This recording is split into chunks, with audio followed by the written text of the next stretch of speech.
internet in Ghana. We're lucky to have the man who was behind that drive joining us in the studio to reflect on the journey of the internet and the future of technology, communication, and all those wonderful things. All of that and more when we come back. Stay with us.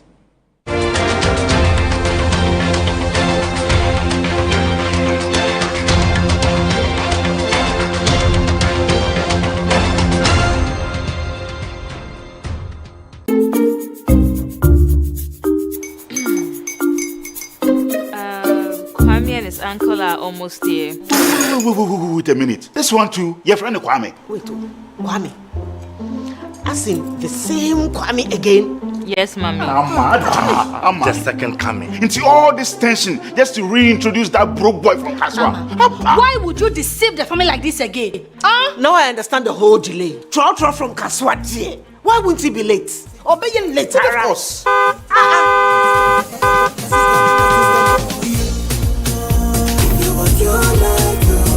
Star 712 hash, star 712 hash. Yeah, you go be the luckiest. Go be from Georgia, be luckiest. From not the cause she be luckiest. Yeah, you go be luckiest. No matter why you're lucky, everybody go be that luckiest. God, Kwame! Send your God down for boom. If you put it to you, so would the coming of the Son of Man be. Is that his car? Dial star 712 hash. Choose your ticket. Enter your lucky number. Follow the prompts and let destiny handle the rest. This promotion is regulated by the NLA on the Caritas platform. Remember who we are seeing now. At risk of prostate enlargement. We a member or her. 20 ebitimi prostate cancer. 5 bitimi afamu. Nadia ubefamu. Actually, this is not my fault.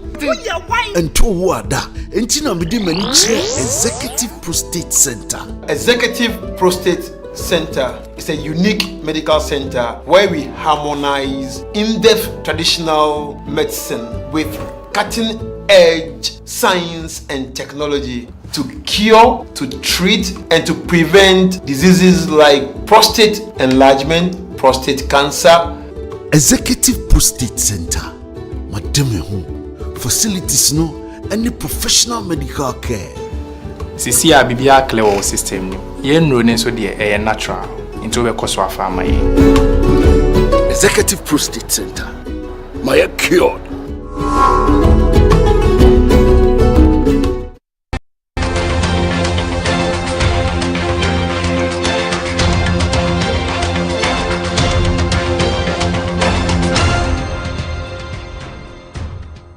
Welcome back. So now there are many things that are commonplace. AI is ruling the way the world works. There's the Internet of Things. There's 3D printing. There's mobile connectivity, mobile money, and all those wonderful things. A lot of these things we take for granted are based on a technology that began to take root in different parts of the world in the early 80s. But in Ghana, it took root in the 90s, and the man behind the penetration of internet, indeed, the founder, you can call him, of the internet in Ghana is Professor Nina Kukweno. He's my guest on The Point of View tonight as we look back 30 years of the journey of the internet and look forward maybe 300 years. Prof, thanks for joining us on the show. Good evening. Good evening. It's amazing to have you, and to say that 30 years ago this week, I am sure you were not very clear what the future would look like. No. Amazing stuff. Now, you are credited as the father of the internet in Ghana, and I'll come to that. But just talk to me about your journey into this whole thing. How did you even get involved in telecommunication, connectivity, internet, and all that? Just give me a brief capsule journey. Okay, I was an undergraduate in a school in the US. Okay. And one professor, F.K. Alote, sought me out and insisted I should go and do graduate studies in computer science because I had already received 2 degrees in that area. Okay. And I succumbed, and he found me some scholarship, which took me through my master's degree and my PhD. Wow. And I was studying, of course, computer science, but I narrowed down to a particular area called distributed systems. In other words, if you had multiple machines, how do you make them work together to do useful things? That's what I was studying, and I received a PhD in 77. You received a PhD in computer science in 1977? Yes, sir. Were there computers in the world in 1977? Yes, there were. In fact, there might have been one even in Ghana here. Possibly. Possibly. But they were, you might say, of the mini computer type, not the large machines that were in the glass houses at the time. But yes, there were. So where did you study for your PhD in the 70s? I studied at State University of New York at Stony Brook. I had come from Dartmouth College, an Ivy League school, and I went to State University because they had the right programs. Wow. And so that's where I really got trained in distributed systems, of which internet is but one small bit. So that's the field that will later be known as computer science, or that was the then for computer science? It was one of the fields in computer science, because the science has the systems things like I described, but it also has a theory side, computational theory type of things. In between, it has database theory, it has languages, computer languages, how do you recognize languages. All these things that have now become part of the AI and so on were all part of the separate fields of computing science, yeah. And in 1977 was when you did your PhD? That's when I graduated. Graduated, so it means you started studying is probably in the mid-70s? Yes, 74. 1974? Yes. Under a Champon government? Yes. How did you get to Dartmouth, by the way? Did you do your undergrad, did you do your secondary school in Ghana? Yes, I went to Adisade College, and then I went to Achimota for sixth form. So when did you finish Adisade College? 66. Wow, the year Nkrumah was overthrown. Yes. That was when you wrote O level. It affected a lot of us, yes. And then you did Motown 67, 68. Yes, correct. Who are some of your mates? Do you remember? Oh, Kwame Pepra was a mate. Wow. Former finance minister? Yes. At Achimota? At Achimota. And Jerry Rollins was a mate. Jerry Rollins was your mate? Yes. Was he in your house? No. What house were you in? In fact, me, I was in Jamfi house. And he was where? By the time I came, he had just left, but the Najima was there. Nana Najima Rollins? Yes, was there. Amazing stuff. So this will be 67, 68? Yes. Achimota School? Yes. Wow. And Adisade, any mates you remember? Oh, lots of them. Akwe Thompson is one. Okay. Commodore Mensah is another. Oh, Airport Shell? Yes. Commodore Mensah is an Adisco man? Yes. Was your mate? It was my mate. Wow. What kind of, were you a serious student? Were you a shark? Because, I'm just asking, were you, because you obviously studied science. And I ask this because in some of the history I've done, Infantepemu was the science school and Adisade was good for the humanities. So they had the best literature and so for a science pioneer to come from Adisade was not necessarily unexpected. That's my point. So how were you doing science in Adisade? Well, I did very well. In fact, when I went to Achimota, I got 4 A's for A levels. 4 A's in 1968? Yes. For A levels? Yes, please. Physics, chemistry? Pure math, applied math. No joking? No joking. Did you do a general paper at the time? I did that too. Wow, you got 4 A's? Yes. Which is why you got into Dartmouth? I'm sure it was a factor. Wow. And then what did you study at Dartmouth? First, I did engineering science because it was a liberal arts college, and therefore they were not specializing you, even though you took the courses and the tracks and so on, but they wanted us to be very general. And so that came very much to my advantage because I had fairly strong general background. But in the 5th year, which was my 4th year because I graduated in 2.5 years. Wow. But in the one that was supposed to be my 5th year, by my 4th year, I did engineering. That's when I started doing computer engineering. Wow. Yeah. And you did 2 degrees? Yes. During my undergraduate 4 years, I did 2 degrees, yes. In what and what? I did in engineering science and then in engineering. Amazing. And then, of course, Professor Alote, how did he find you, and what kind of relationship did you have with Professor Alote? I did not know him.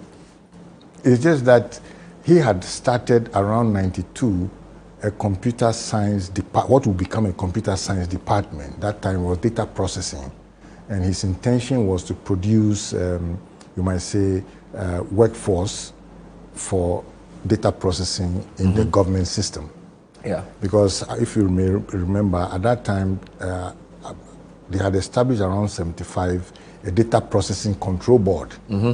Okay, and data processing control board was also tasked with the job of populating the ministry with IT knowledge type of staff, and he was part of it. So he was producing, you might say, workforce for government at the time. So that's how roughly it happened. Amazing stuff. So then he convinces you to do the PhD. You do the PhD. Did you work in the US in the field before coming to Ghana? I did, but the touch on why Professor Alote needed, because if you're starting a computer science or any science-related degree program, you need to have PhDs among or within. So he needed you to do the PhD to come and join him to do what he wanted to do. Yes, exactly. So his vision became your life. He put his vision to create a computer science program then forced him to get you to do the PhD. Yes. How was he perceived? Because for us young people, we are told he's probably the best mathematician of his generation. Yeah. In the world. Yeah. Was he that good? He was very good. Exceedingly good, actually. And he had the foresight. My discovery was not normal. And how he even located, each time I ask, he says he talent searched. So even with his mathematical knowledge, he was also looking That's for human resources. Yes, human resources. Wow. So for many of us scientists, we see him as someone who built science in the country. We used to meet him at International Center for Physics regularly, actually. Yeah. He's an enigma. I mean, celebrated globally for his mathematical prowess. Yes. So even in the 70s, he knew that we needed computer science, computer engineering type of thing in the future. Yes, yes. He knew because his field needed to do some computations of complex curves, complex equations. And the only way you could deal with them was through computation. And they would normally do it through manual spreadsheets where they try to calculate where would this thing be at this time or that time and so on. And that's the reason why he was very familiar with this area. Wow. We are in what is described as a fourth industrial revolution. Yes. And so technology is changing the way we live. I want you to give me a sense of how the world was in the early 90s. So 91, 92, 93, before we became a democracy. How were things done? So how were banks processing their data? What was the technology of the day? Okay. Around early 90s, we had already started seeing the rudiments of what you have today. Okay. In that large companies like banks were buying computers, but for themselves and their staff. In other words, it was not individual computer like we do today. It was a central system that has connections to some things we call terminals, and that was the drive. We call it the enterprise era, the era where enterprises were acquiring technical resources to support their work. In my case, it was because GNPC had brought me back to Ghana around 88, 89 to help them establish their computer system. Okay, meaning Mr. Chikata had recruited me on a UNDP expatriate national program for me to come and help them establish an exploration facility so that they could process some of their data from exploration in Ghana, because by that time they used to send them all out to the US to be processed. And if you know Mr. Chikata, his intention was, why can't we do it here?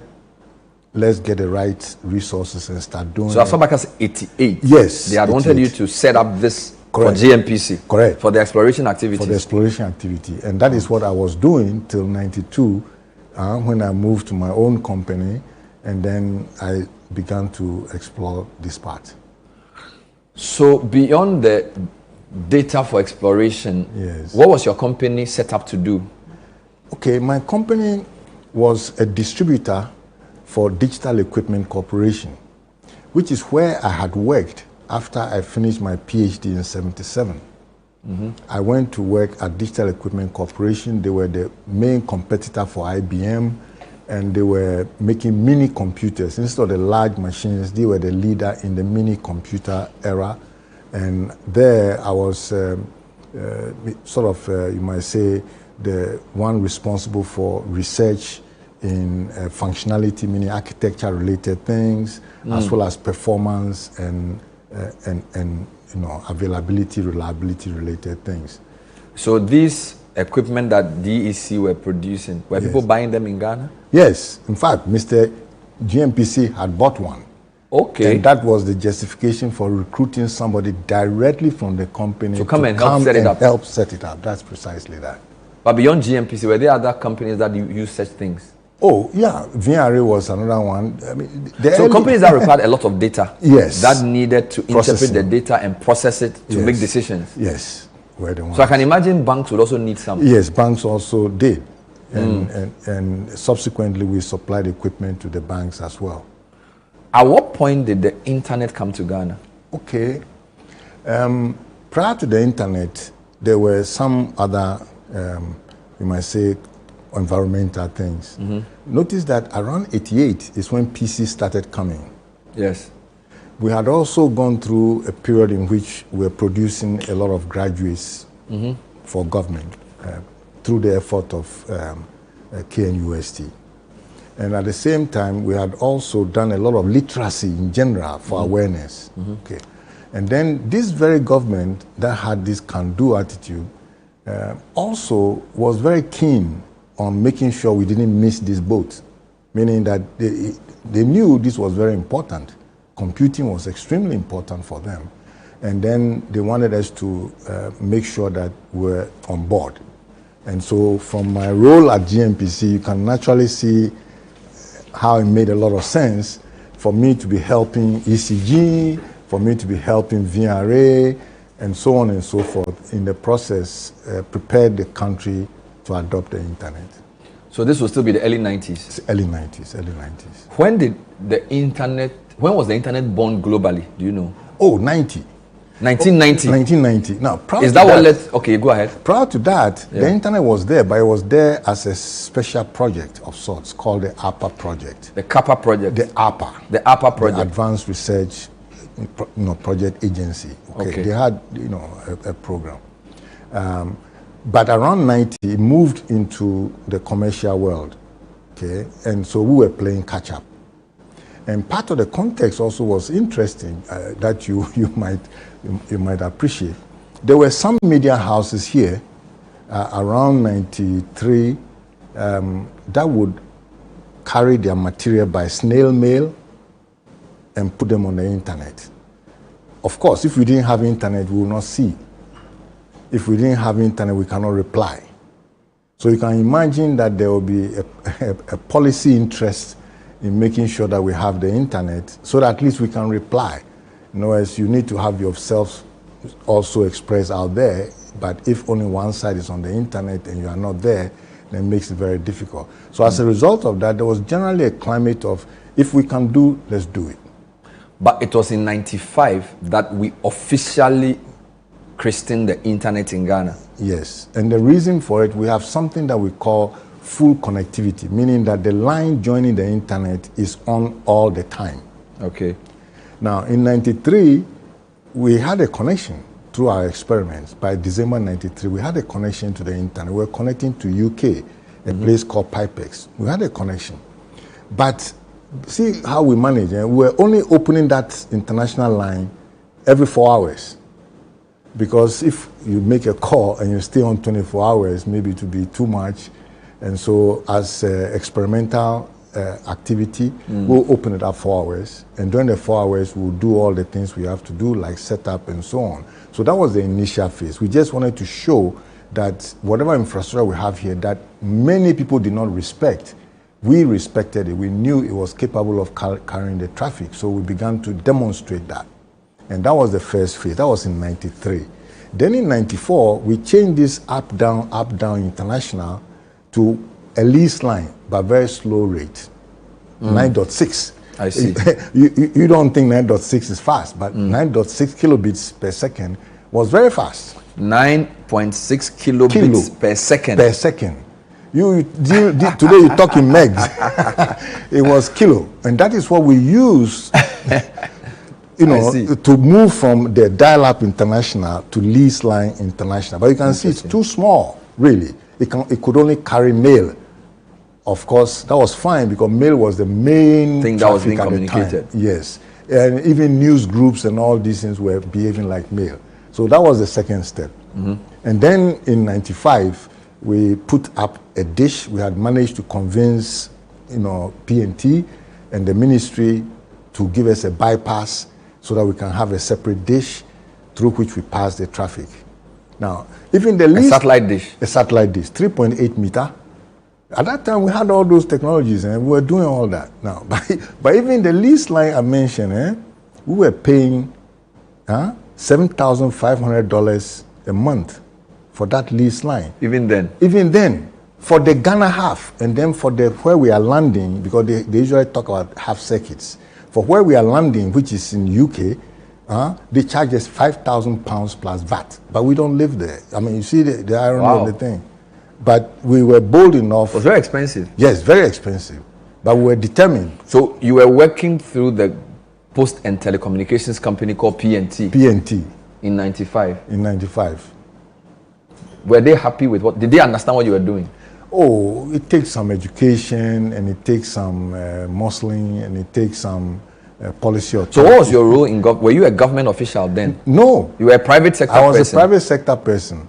My government official role was ended in 92. I was then a UNDP consultant to GNPC, and I set up their things. So you were not pushing the internet as a government person? No. This was private sector? Private sector, but I was a big, you might say, supplier of computing for the government. For the government. Who was the Minister of Communication at the time? Do you remember? Yes, it was Mr. Kwame Pepra. Kwame Pepra, your former mate from Achimota. Yes, and he understood it immediately because his reaction was, "Oh, where do you buy your services from?" I said, "I buy from PNT." So then, what's the problem? Because then he described that as value-added service. Wow. This is the point of view. We're trying to understand the history of the internet. Now you are watching me online on YouTube and you are thinking it's normal. There are people who had to essentially fight for this to come to Ghana 30 years ago. Professor Nina Kukweno is one of those pioneers. And this month they are looking at the Africa Internet Summit and also looking at 30 years of internet in Ghana. When we come back, we'll talk a bit more about the early days and how it's evolved. Stay with us.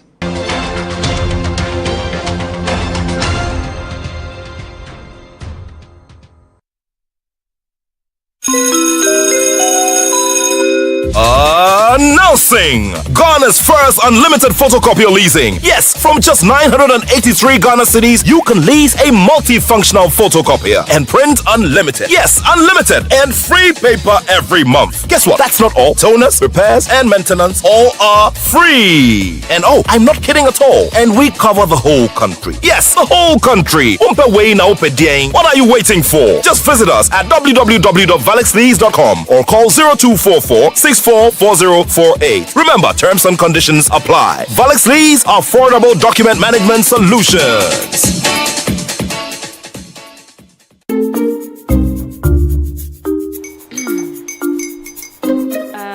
Kwame and his uncle are almost here. Wait a minute. This one too, your friend Kwame. Wait, Kwame. As in the same Kwame again? Yes, mommy. The second coming. Into all this tension just to reintroduce that broke boy from Kaswa. Why would you deceive the family like this again? Now I understand the whole delay. Troll from Kaswa. Why wouldn't he be late? Or be late, of course.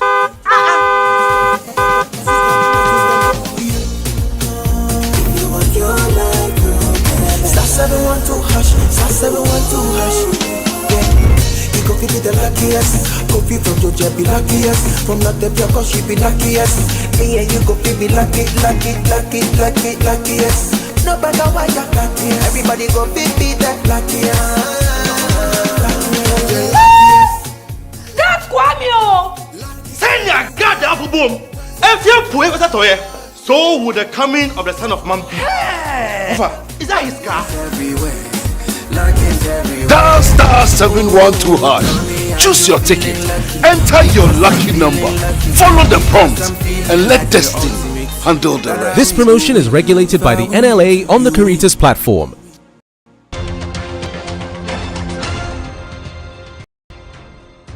Welcome back. Tonight on The Point of View, we're reflecting, reminiscing, and also looking forward. My guest, Professor Nina Kukoino, who is the man who initiated or pioneered the internet using NCS. That was the company he formed. He's also one of the key founders of the computer science profession in the country. He was mentored by Professor Francis Alote. And we are discussing all of that and also looking at what the internet can be used for.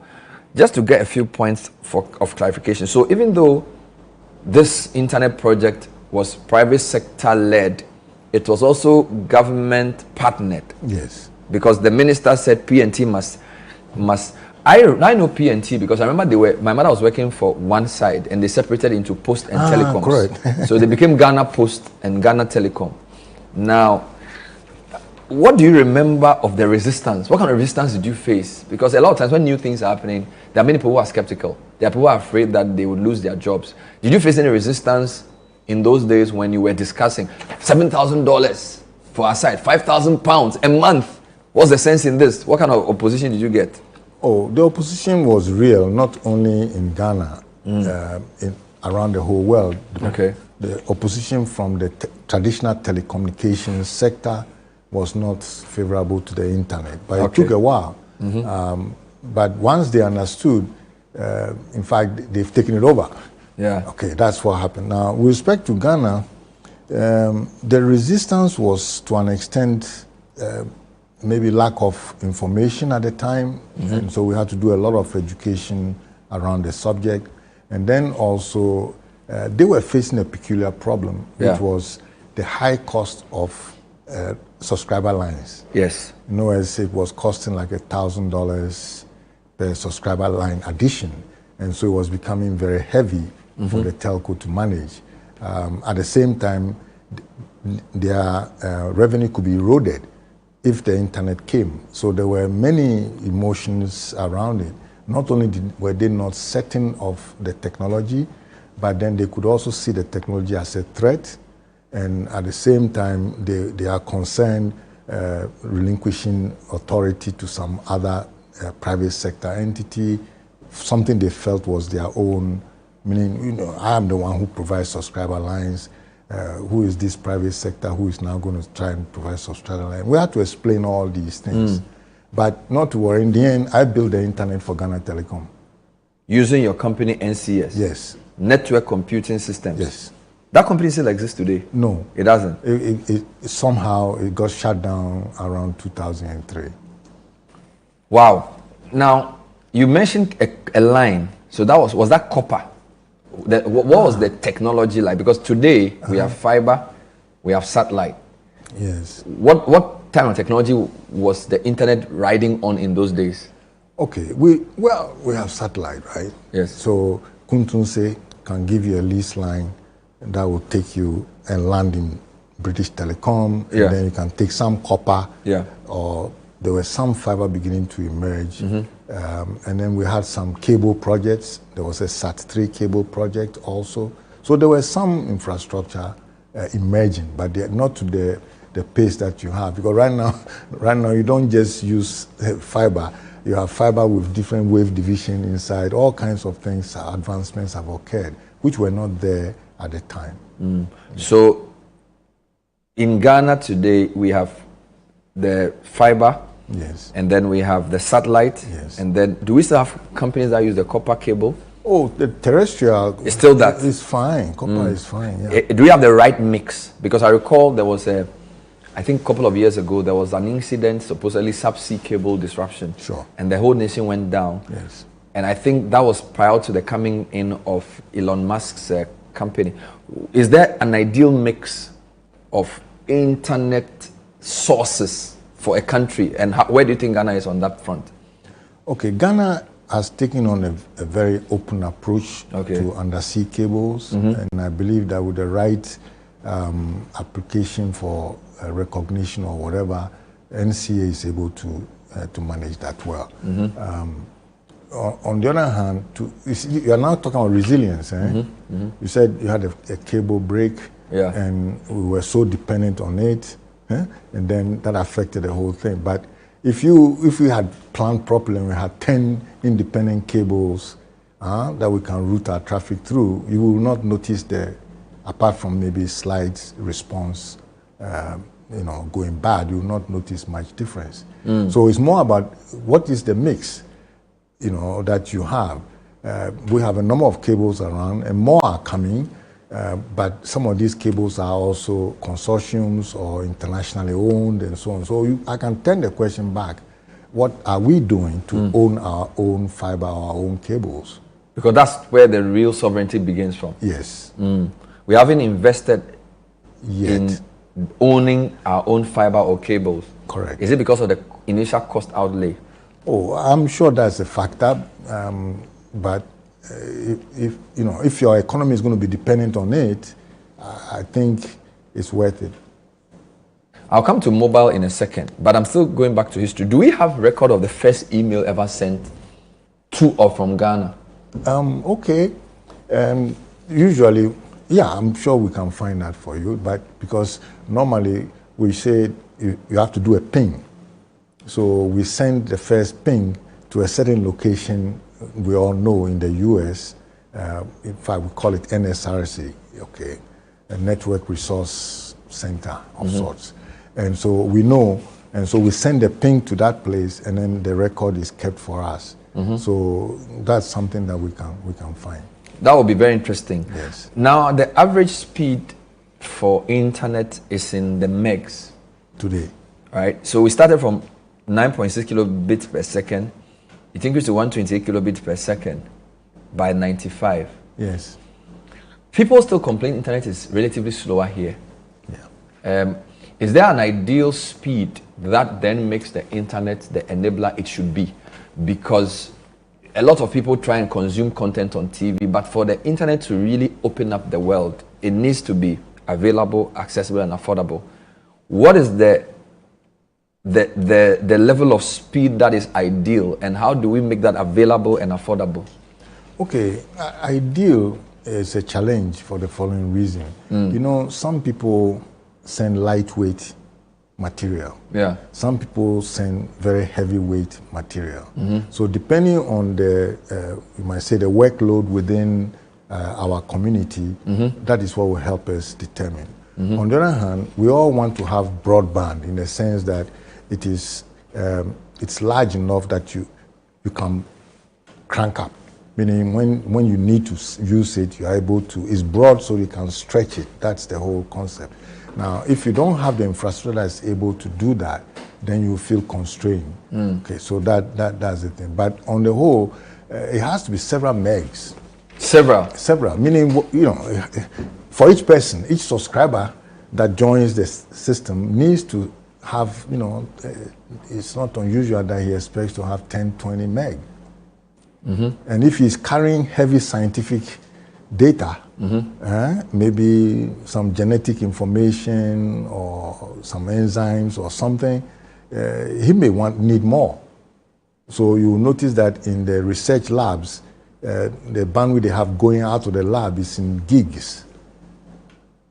Okay, and that is why we even have a special research and education network helping to address those sort of demands. Meaning the demand you see from the ordinary user is slightly different from the demand you see from serious research institutions who are doing things, collaborating with their colleagues overseas. These days we write documents together overseas.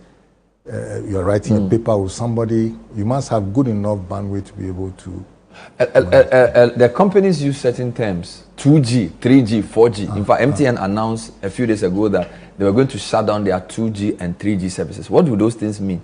Okay, generations of this base station technology. Okay. In the early days of they had limited capacity, limited abilities, limited controls, and so on.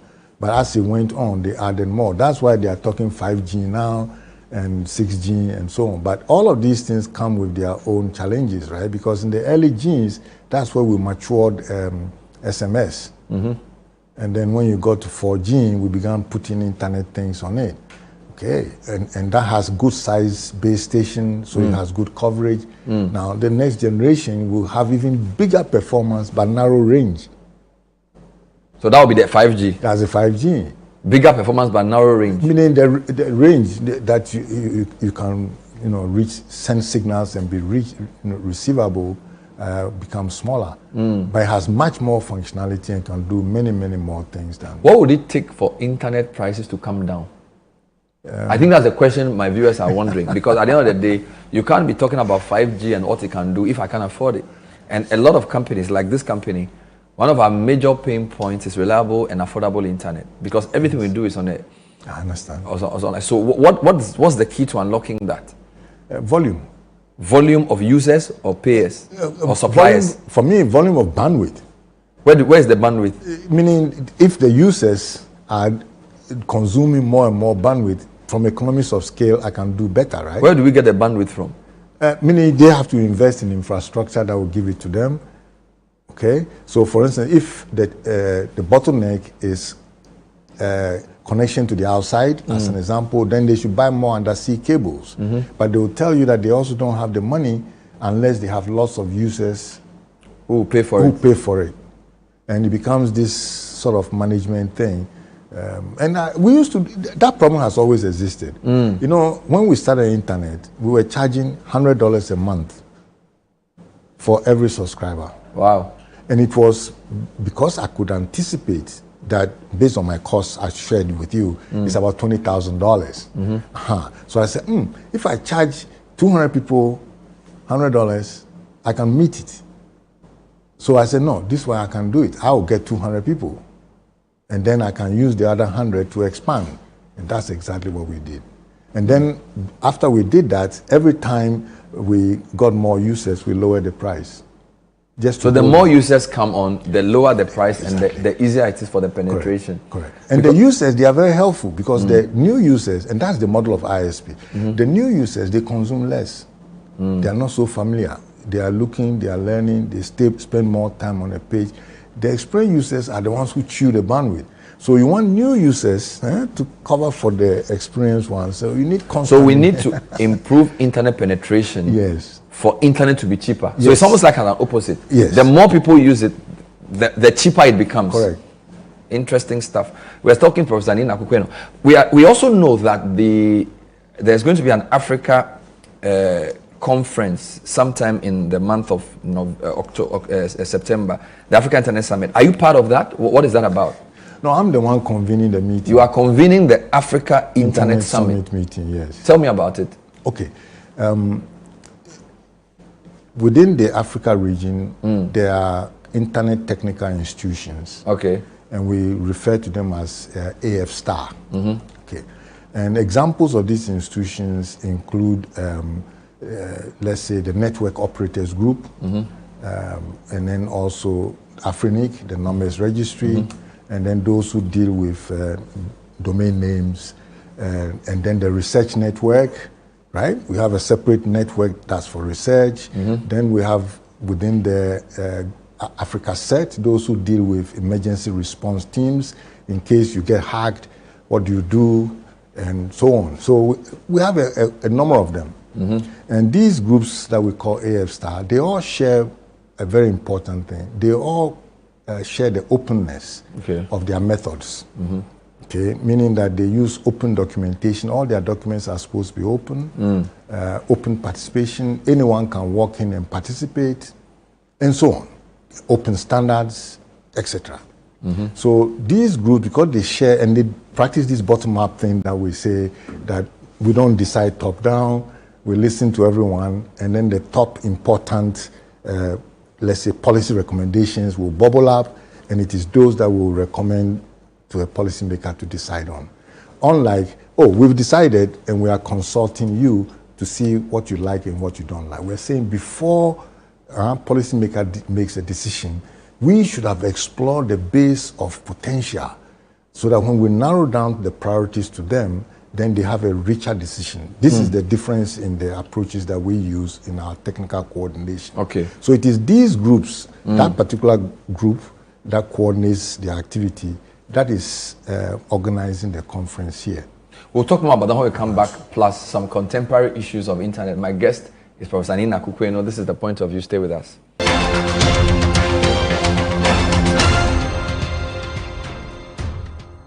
Remember who we are seeing now. At risk of prostate enlargement. We a member or her 20 ebitiminya prostate cancer. 5 bitimi afamu. Nadia ubefamu. Actually, this is not my fault. And to wada. Entina midi Executive Prostate Center. Executive Prostate Center is a unique medical center where we harmonize in-depth traditional medicine with cutting-edge science and technology to cure, to treat, and to prevent diseases like prostate enlargement, prostate cancer. Executive Prostate Center. Madame facilities no any professional medical care. Sisi a bibia clear wo system no. Ye nro ne so de e natural. Into we koso afa ma ye. Executive Prostate Center. My cured.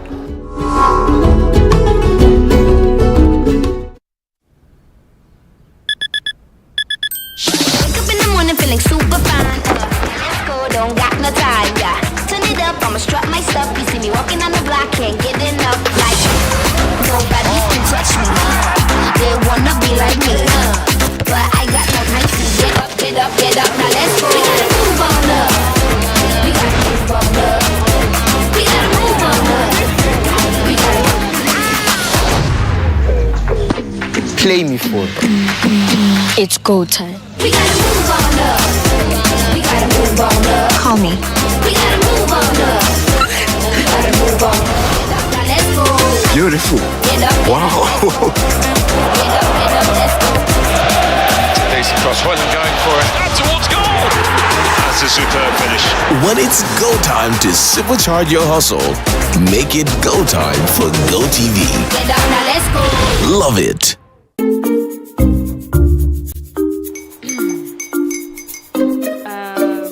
His uncle are almost here. Wait a minute. This one too, your friend Kwame. Wait, Kwame. As in the same Kwame again? Yes, mommy. I'm the second coming. Into all this tension just to reintroduce that broke boy from Kaswa. Why would you deceive the family like this again? Now I understand the whole delay. Troll from Kaswa. Why wouldn't he be late? Or be late? Of course.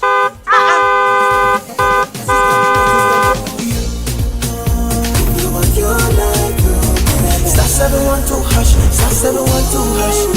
Yeah, you go be the luckiest. Copy from Georgia be luckiest. From Natepia, cause she be luckiest. Yeah, you go be luckiest. No matter what you're lucky, everybody go be the luckiest. That's Kwame! Send ya God the apple boom. If you put it toye, so would the coming of the son of man be.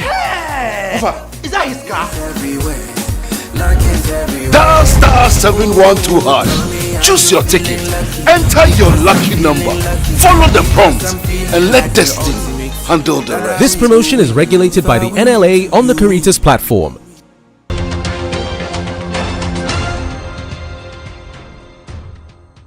It's been 30 years of the internet in Ghana. My guest is the man who was behind this, working at NCS, collaborating with governments to bring the internet to us. Professor Nina Kukweno, the Ministry of Communication and the NCA are happy to collaborate with his company to discuss 30 years of internet in Ghana and also hosting the African Internet Summit. You also pioneered the computer science program at UCC, yes, of all correct. places. So, which means prior to this, KNUST had computer science. Yes. And I think Legon had computer science. Yes. Who set up the KNUST computer science department? Oh, KNUST is Professor F.K. Alote. And Legon would be? Reverend Costa. Reverend Costa. Yeah. So you did this at UCC? At UCC. What year is this? It must have been 17. Is it 79? 79. Yeah. So combining practice and teaching must have been interesting, right? So you are working as a private sector person, working with government, and then also now teaching. That must have been quite an interesting journey. Yeah, well, the thing is, it was a new science. So if you don't show the practice, you can't continue teaching the science. So I was obligated to do that. So I was doing that in the US, and so I just continued doing it here. I used to teach at, Brandeis University and so on. But here I came, and Professor Alote advised that since the two universities had, you might say, something going, it might make a lot of sense for me to go to the empty place and see if I can plant something. Wow. And that is, I say, he's a good man. And that is why I went to... As they say, the rest is history. Yes. Ghana has 78 internet providers, but about half of them are dormant. So clearly, the business model needs to be properly calibrated. Only 42 of the 78 licensed internet companies are currently operational. So clearly, they are facing challenges. What advice will you give to them? Because you survived in the 90s, up to 2004 at least. So if an ISP exists only on paper, what's the problem? What can be done for them to be revived? Okay. There's a problem that many don't yet understand with the internet. The internet, because it's so free, it consolidates also very quickly. It consolidates very quickly. And that's why you can see the large multinationals have become so big that you even wonder how you can manage them. The big names like the Googles, the Amazons, they all became consolidated, because the growth is such that it doesn't favor the newcomer. Yes. Okay.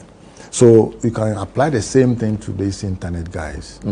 They came, many of them, in the beginning, there were over 100 and something ISPs in Ghana.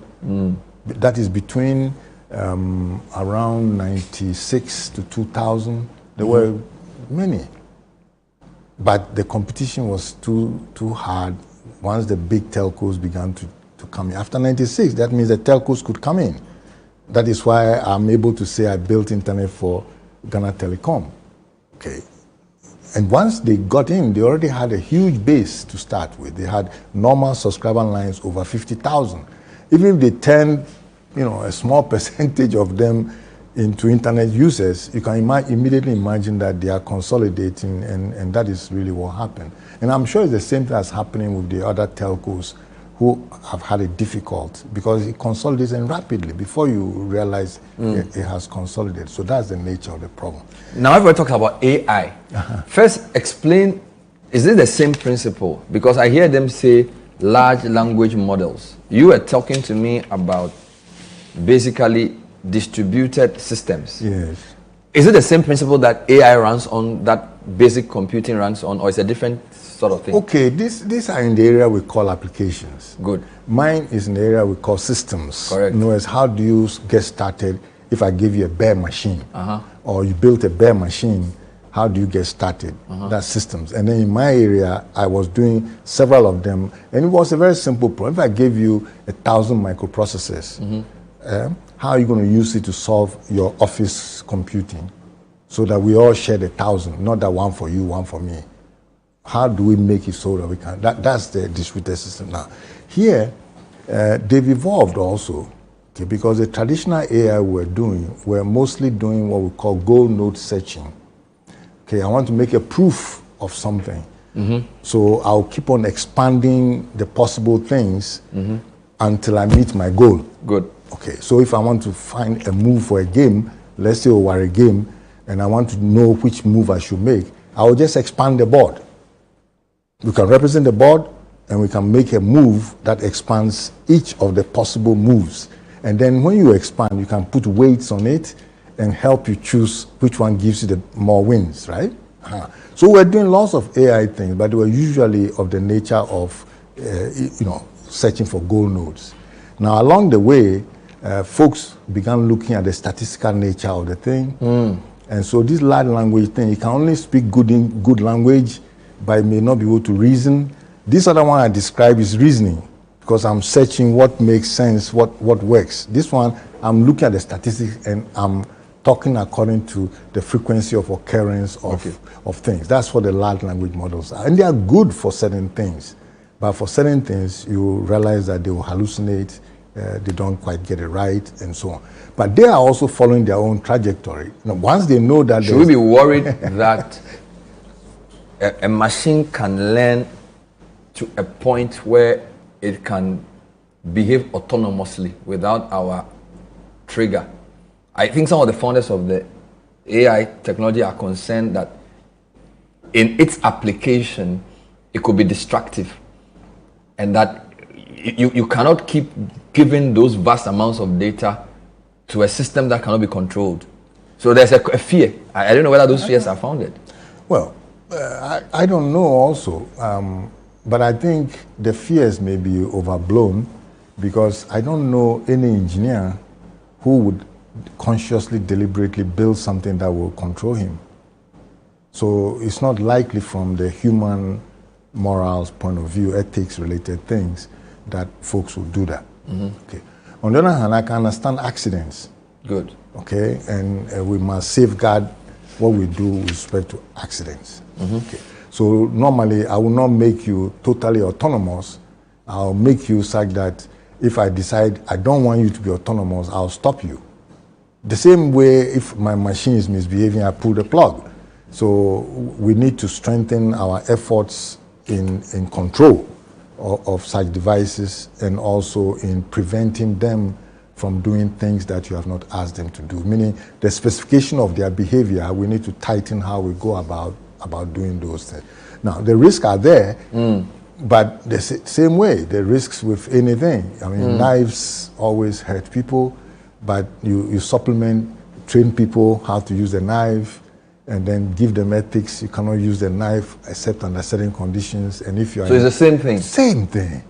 So we just have to get a little bit faster, because he's learning faster. Meaning as he collects more data. And he's also only as good as the data he has read. So that's why we often say they are biased, because whoever created it was not in Ghana.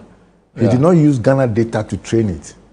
He used whatever data he can find globally, which usually does not have sufficient content of Ghana information. So he'll be biased. Even in recognizing pictures, you should expect him to be biased, because he has not been trained sufficiently with them. So those challenges are there. However, I think what it says is that we should become more involved on the supply side. Right now, we are very, very active. The same with the internet. We are very active with the use, but we're not so good in the supply side. And that's where we will suffer, because you feel like for a country to really use technology to free itself, it must not just be a consumer, it must be a creator and a supplier. What's the missing link? Is it education institutions, or is it money? Because you're training people in computer science, training people in all these coding and stuff. What's the missing link?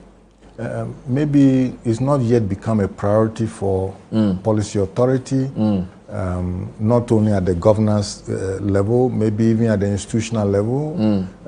So that kind of awareness will help, because what tends to happen is, we just like to have it and want to go very fast. You want your country to become, technology heavy, right? So you just start to use, encourage everybody to use.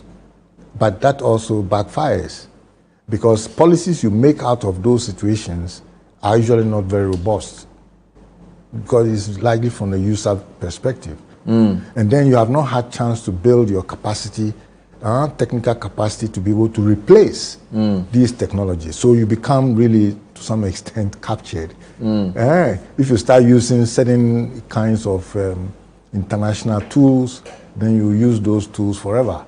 But if you were to use more open source tools, or develop your own contributions to open source, you might be able to recreate something. So you need to find a balance of the proprietary tools versus the open source things that you might have created yourselves. And we should encourage our youth to be doing more hard development than... Are you involved in any training these days? Oh yeah, I have a class of over 300 students. That you still teach? That I still teach, yes. Computer science. I still teach computer science. I'm probably one of your best programmers alive today. Still? Yeah. You have not been overtaken by the youth? No, we teach them. No. So you're an active programmer? I'm an active programmer. I will program Python with them the same way they will program. Wow. Oh, yeah. That's impressive. Because I think you're in your 70s, aren't you? Yes, I'm 76. But if I were a surgeon, would you not come to my... Would probably come to you more. Oh, you see? Because of the experience. You see? So it's the same thing? Same thing. Wow. Same thing. You're doing hackathons. Oh, we do hackathons. And you judge them? Oh, yeah, we judge them. We judge them.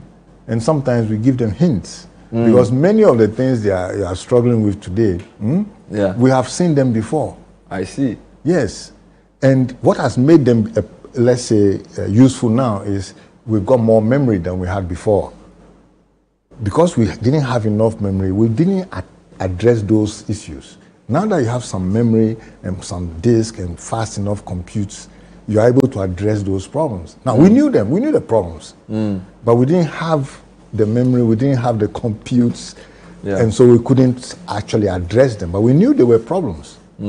Oh, yeah. Interesting. So that means that knowledge can actually help a new guy who is learning about caching. You know, no, you can do cache replacement, you can do write through, you can do this, we can help them with those things. So this summit is happening in Ghana. Is it open to the public? Tell me a bit about it. The Africa Internet Summit. Is it an invitation-only summit? What's the venue? Do you have any more details? No, yeah, I can give. The venue is Alisa Hotel. Okay. Yeah, anyone can watch online free. So it's to stream online? Yeah, it will be streamed online and it's free. On the other hand, I believe that if you are coming to spend in the hotel, the hotel will charge us. So obviously, if you are coming to participate physically, there's a registration there will be fee. some registration fee and so on. Now, but it's 5 days. Okay. The first day actually has very interesting opening remarks of sorts. This is the 29th? The 29th. 29th, in the morning, we would like to showcase what Ghana has been able to do with a 30th anniversary discussion and so on. And we expect the minister to open it, and then also folks from the ministry to tell us the journey, the policy journey they've been on, and then also someone narrate the history of the internet and so on, and then have a round table. Wonderful. In fact, we would like someone like you tomorrow. To be there. I'll be happy to be there. So that's on the 29th. That's on in the morning. Good. Then in the afternoon, we now have the international opening. Great. In the international opening, we want to start with a UN Under Secretary General for Technology, or his delegate to say some things to us. Then we have the inventor of the internet himself, globally Vincent, to also say some things. Then we have the Secretary General of the World Internet Conference out of China to also say some things. Then we have Internet Society CEO to also, and then ICANN CEO, and then even the Minister of Information from Mauritius, because our last event was in Mauritius. So you are bringing the whole of Africa to Ghana? Yes. And the global who participate with us will all come. Wow. And then interestingly, a lot of folks from the Sahel participate in our activities. So we have the special envoy for the Sahel also. We've convinced him to come say a few words so that we can support them as well. And then the rest will be the host. The host is NCA with Ghana.com to also say some things, and then connectivity provider. So that will be like the beginning. And of course, we hope that Honorable Minister Sam George will be able to grace the occasion. Maybe if we are fortunate, he might come with a special guest of honor to help us open it to that level. Sounds really good. So 29th, 30th, 31st, yes. 1st, 2nd, and 3rd, that whole week. That whole week. Africa Internet Summit, powered by NCA, and of course, your company. I need to mention that Prof has won a number of awards. So he's been recognized for his numerous contributions to the development of internet. For example, in 2007, he was given the Jonathan B. Postal Service Award by the Internet Society for his monumental contributions to internet development in Africa. He was also inducted into the Internet Hall of Fame in 2013 by the Internet Society, cementing his status as a global internet pioneer. And in 2023, just recently, he won the Roland Berger Human Dignity Award, recognizing him for his work in bridging the digital divide and advocating for digital rights in Africa. What future do you see for Ghana using technology? How can technology unlock the future? Just talk to me about when you look in the crystal ball, 30 years from today, 2055. What do you see? Will Ghana be competitive globally? Will internet be at the center of what we do? Okay. With internet, we can't see more than 3 years. 4 years. 30 is too long. but no, I'll use the 30 years we've seen, where we've gone from practically nothing to where we are. For me, I think as we recognize we are becoming more and more dependent on digital things, that we invest commensurately, but not on the use side, but on the supply side. Because if we don't, we'll just end up being a user. And that results in capital flight. I don't know if you guys are observing that, but every time we host things outside, it means every month some dollars are going. Whether you have it or not, you got to find it. So it's important that we do some level of import substitutions, and it has to be done deliberately, and it cannot really be done outside, in my opinion, the universities. Because most of today's IT people are produced in the universities. Yes, there are some people who are naturally talented that can make it by themselves. But by and large, you need some formal, rigorous training, and so we should pay attention to that. Now, the things that give you quick return